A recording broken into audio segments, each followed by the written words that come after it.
Hello guys, it is the 1st of February. That means it is the month of love and Black History Month. I am going to the Mariah The Scientist concert tonight. She blessed Honolulu with her presence. It's actually the first stop on her tour, so we're gonna get to know what goes on before anybody else does. I love live music. It's one of my favorite things to do, especially in Honolulu. Not a lot of artists come over here, so whenever an artist comes that I am familiar with or I like their music, I jump on those tickets. Now I'm about to start with my makeup. I wanted to also check in with you guys, let you know how things have been going in my life, give you an up-to-date on that, as well as just share some of the insightful thinking that I've been going through in the past month. Because January, babe, why is January such a long month? For starters, I did dry January, but to be completely honest, it was more of a damp January. I did start drinking towards the end. The only reason I just had to break down and have me a little drink, my father's side of the family came to town. And as much as I love them people stressed me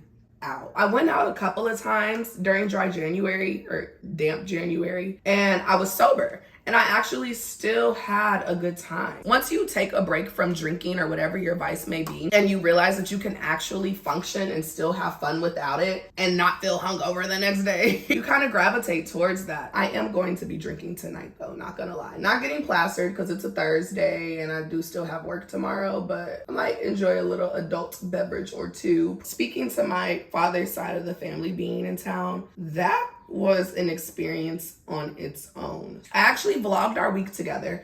I will link that vlog below if you're interested. It's nothing crazy. It's just like a little montage of all the stuff that we did while they were here. It does not have any of the drama that I'm about to feed you guys on. Basically, while my family was here, I really wanted to use that time to bring up some emotional trauma that I have been dealing with, specifically towards my father. So our relationship really grew when I was in college. However, it does not take away from the fact that during my prime years of growing up, you weren't around. And now coming into adulthood, it seems as if my father is really trying to increase his presence in my life, which I'm grateful for, but also I find myself holding resentment against him. Even him calling me to give me financial advice would rub me the wrong way, because I'm like, sir, you just popped into my life on a consistent basis at 18 for real. I don't want to hear your financial advice. Where were you when I had my first heartbreak? Where were you when I was sick growing up to comfort me? I just felt like, there were levels that me and him had skipped.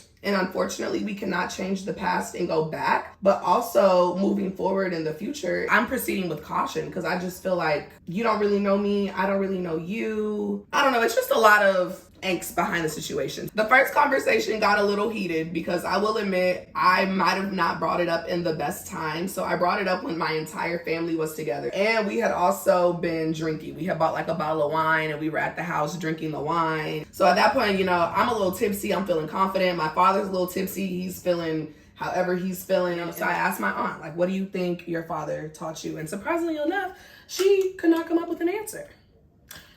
So I want to pose that question to my viewers. If you and your father have some sort of relationship and you feel like he's contributed to your upbringing enough to answer the question, comment below. What has your father contributed to the person who you are today? So after I asked my aunt that question, I turned to my father. I was like, well, Dad, what do you think you taught me? What is it that you have actually instilled in me as a woman that has contributed to the human being that I am today? And he honestly couldn't say anything. So then from there, like I said, the conversation kind of took a turn.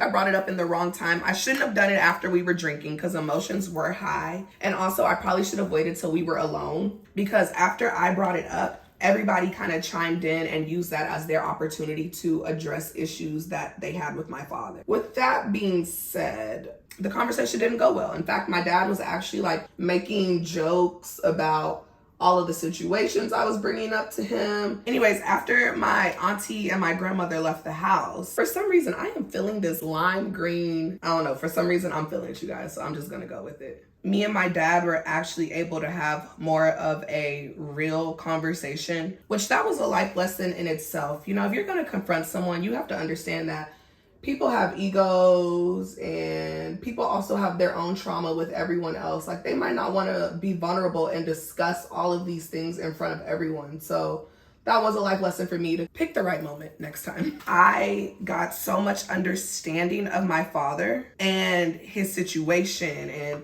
why he behaves the way he behaves, and even why him and my mother were so compatible. Because for the longest could not understand what my mom and my father were able to relate on, just because they are different. But when he was explaining the circumstances of who they were when they met and what they connected on, it makes so much sense now. Like, they actually have a lot in common. I was able to change my expectations of my father. For the longest, I think I looked at my father as not the greatest, because I was like, he doesn't do certain things for me and he's not always available. And then once you actually get to know and understand a person and their story, sometimes a person can't do certain things for you. I was brought up in a household where I was the only child, and my mom was very adamant about making sure that, like, I came first and that I got all the experiences that I could. So many things that she used to go out of her way to make sure that I was exposed to set me up for success. My father didn't really grow up in an environment like that, mainly because there was multiple siblings, finances were low, and the main priority at that point isn't exposure, it's survival. So as a parent, him coming from that mindset, I guess he didn't see things as important as my mother did. So it was really nice and clarifying to be able to understand my father on a deeper level. I'm not gonna say that all of the traumas that I have from our relationship are gone, but as I get older, I really am trying to work on learning to come to terms with accepting my situation for what it is in the present moment. And at the present moment, the relationship that me and my father have is still, I'm sure, 1,000 times better than the relationship that some people have with their parents, and then some people don't even have relationships with their parents. So I'm just really trying to be grateful and focus on going forward from there. Hearing my father tell me his stories of his upbringing and early adulthood and comparing that to who he is now was also eye-opening, because it really pointed out to me that people's character really defines who a person is. We get caught up on how someone's life looks and how they dress and their personality. Oh, they're a funny, outgoing person. And we tend to overlook someone's character. Is this person honest?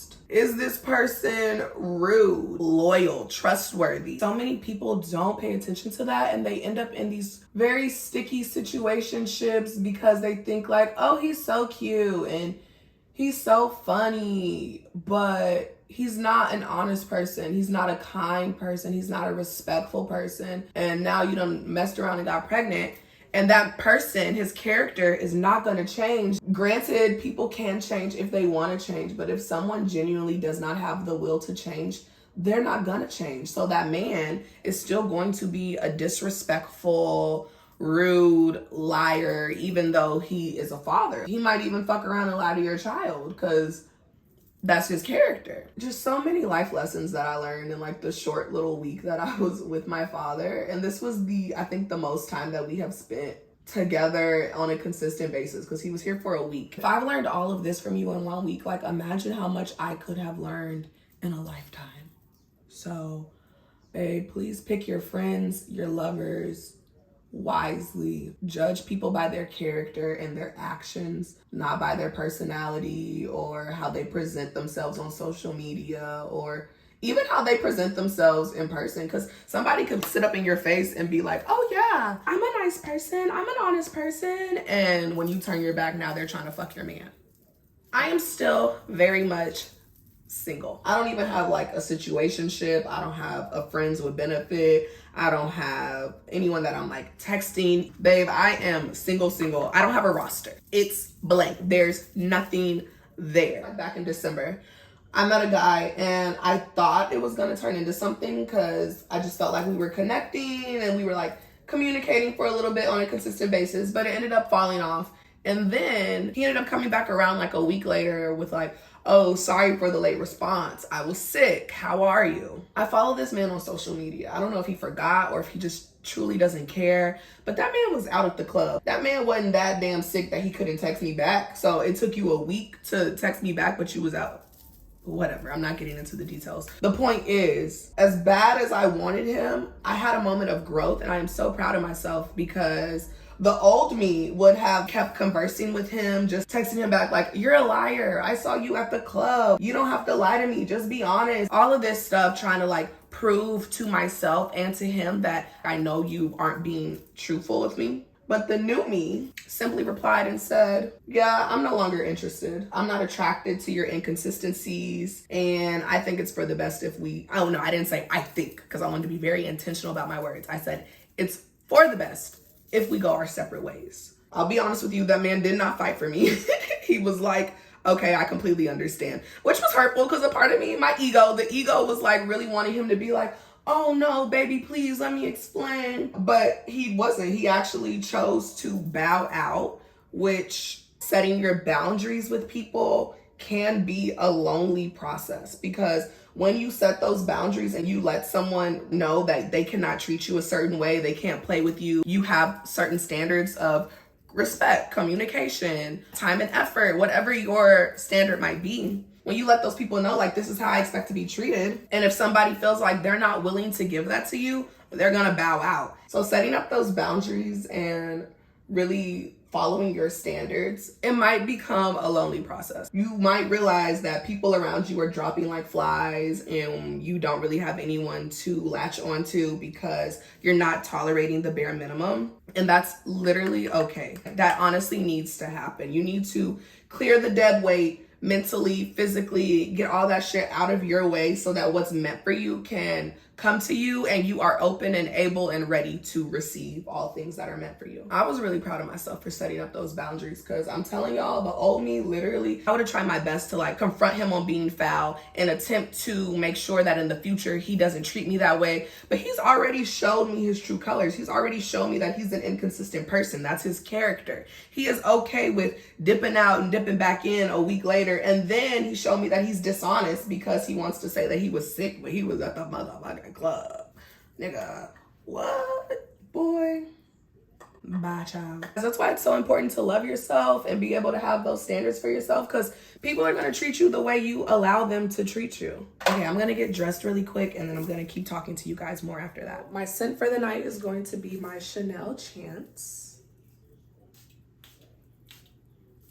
The last thing that I really want to talk about, because this is something else that recently occurred, me and my best friend since college were having a conversation about how much we have grown and changed as individuals since then. I later went to have a conversation on the phone with an ex. It wasn't necessarily regarding the growth and the change. It was about something else that was like relevant to us. But as we were talking and the conversation shifted, he really started kind of coming for me a little bit. He was saying how I haven't changed, how I am still the same, and how who I was when we were together will forever be who I am. That kind of solidified it for me that I think I just need to cut him off and move on with my life. Obviously, you're incapable of change because you're refusing to accept or acknowledge all of the hard work I put in. I don't really want to keep up with you, and I don't want you keeping up with me. So I did the whole remove follower on Instagram thing, as well as unfollowed him on Instagram from my page. This is the worst part about living alone, is not having someone to help you with your jewelry. Honestly, I was feeling just the single. I'm not really feeling the double, but I'm gonna take it off. And for my jewelry, I have this emerald ring as well as my 2-tiered stack ring. And I'm gonna just go with the emerald earrings, having green eyeshadow on, and just also the neutral tones of my corset. I think green looks good. Although we make mistakes in the past, as long as you are able to reflect on those mistakes, realize what you did wrong, why you were wrong, repent to yourself and to whatever God you may believe in, moving forward in the future, no one can hold that past version of you against you. For example, Drea Michelle said it best. Your wholeness can get deleted. If you were a hoe back in 2009, but in 2024, you don't hoe no more, can't nobody come up to you and say, you a hoe, because you used to be a hoe. Okay, but no, I'm not a hoe no more. Same goes for, let's say, maybe you was a little mentally unstable, and men will still try to hold that against you and be like, you're crazy, you're toxic. But if you're not crazy and toxic no more, if you are actually choosing peace in situations, choosing to walk away from arguments, choosing to think out your decisions before you just act on impulse, act on emotion. Can't nobody say that you crazy. I might have done some crazy shit in my past, but that's not who I am today. So whatever your circumstances are that you feel like you're trying to outgrow and not identify with anymore, don't let anybody try to hold you back and say that that version of you is who you are, especially if you truly have made improvements in yourself. See, that is pretty much all that has been happening in my life and everything that I wanted to update you guys on. In summary, choose people wisely based on their character.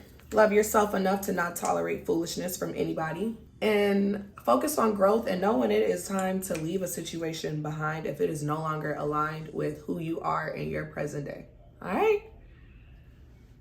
With that being said, my soul, my heart, my spirit, my conscience, everything in me is clean. I'm doing good. I'm happy, I'm healthy, I'm taking care of myself, and I am ready to receive all blessings that are meant for me and coming my way. This is the final look. Okay, I'll show you guys my shoes. I'm not wearing heels because I'm just not about to put myself through that torture of standing. So I'm gonna wear my little Steve Madden chunky sneakers. Still kind of feel like it's going with that Mariah The Scientist vibe, that little sporty school chic girl look. I actually went on her Instagram before getting ready for the concert because I was like, let me see what her style is like and try to embody that for her concert. This is not necessarily giving Mariah The Scientist as in how she dresses, how she presents herself. It's more so just the vibe. It's like a sporty, chic tomboy, but still girly girl, cute kind of vibe. You feel me? Thank you guys so much for tuning in. And if I don't get to tell you later tonight, stay beautiful, stay blessed, and stay positive. Mwah.